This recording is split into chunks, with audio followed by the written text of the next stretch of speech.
Hello everyone. In today's session, we will see creating and using component interfaces in Creo Parametric. Okay, so we will see how to create and use in component interfaces in Creo Parametric. Okay, so we will see this in the Creo interface. Okay, so these are the steps we need to follow. We will see this one by one. This is used for auto placing components. Okay, component interface. So this is the interface of component interface. This is very useful in assembly. Okay, so when we go place a component using interface to interface type, Creo will automatically include all of the possible component interfaces even if they are different. This seems to be dependent on the reference types defined versus component interface names. Okay, so we'll see this and then we will see adding flexibility to the component. Okay, so first we will see how to create component interfaces. So we will open the existing part. So these are the two parts of the assembly. So I will open this. Okay, so this is the base part. We will now open the second part.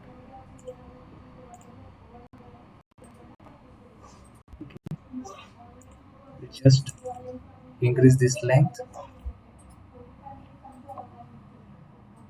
Let's make it 607. Okay,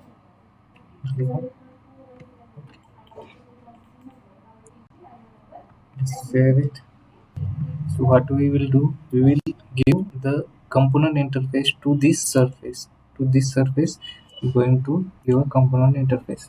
So in this tab, the model intent tab, the component interface, go to the component interface. This dialog box open. So what we have to do, we have to go to the component interface and then this automatic. Okay, so in the automatic you have to select the items.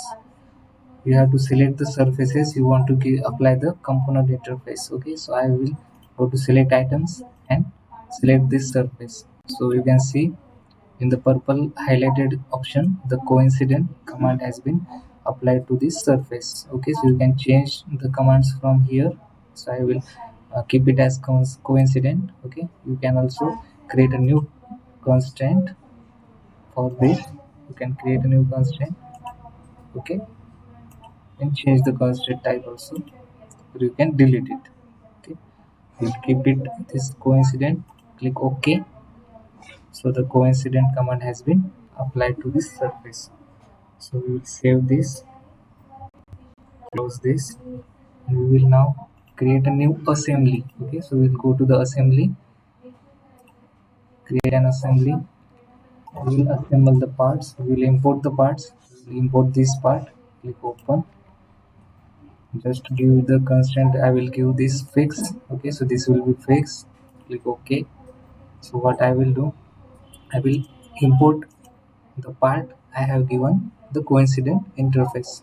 Okay, so I will open this part. You can see this, and now you can see to the cursor there is a dotted line. Okay, so this is the dotted line. Select any reference for auto type constraining. So what happens when we apply component interface to any surface when assembling, the coincident surface or any constraint automatically applies. So what I have to do, I have to just select the surface which is coincident to, which will be coincident to this surface. Okay, so I will select this surface and see this automatically get assembled to that surface. Okay, so we will just manipulate this. Okay, and now you can add another constraint. Okay, so you can add here. Okay,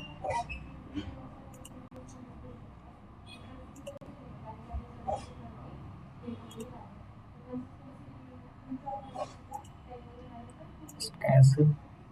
So this is how you can assemble. So just import the part, open it, and just click on the surface you want to go inside these surfaces. Okay, just click OK, and the assembly will be done. So now we will be seeing. So this is the component interface. Okay, you can see this here. The volt axis has been applied to this whole axis. Okay, so understanding component interface, you have seen this.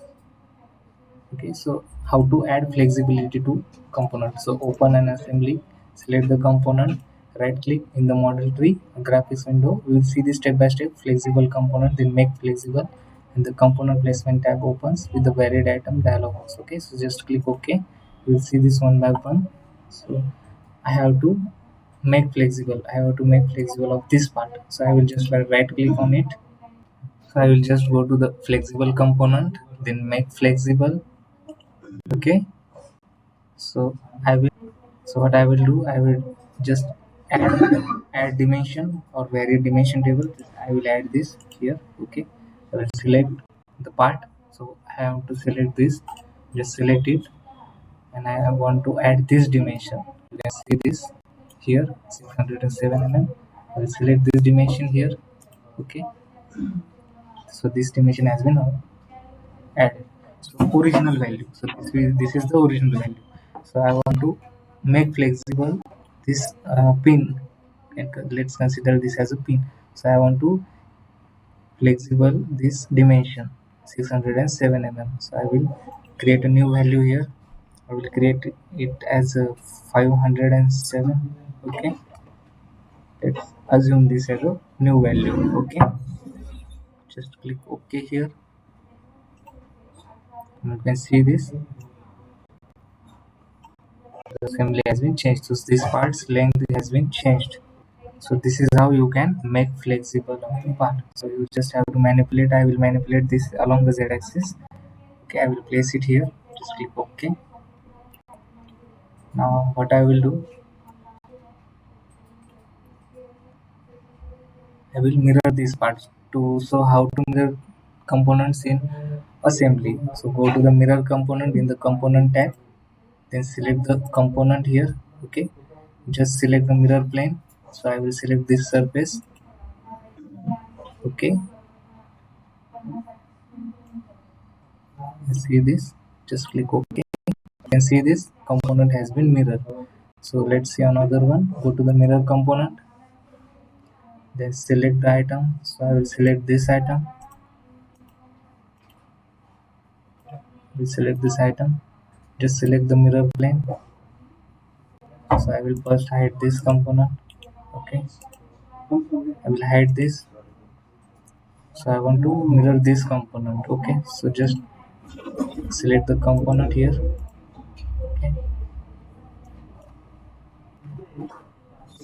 so this is how you can mirror the component. Okay,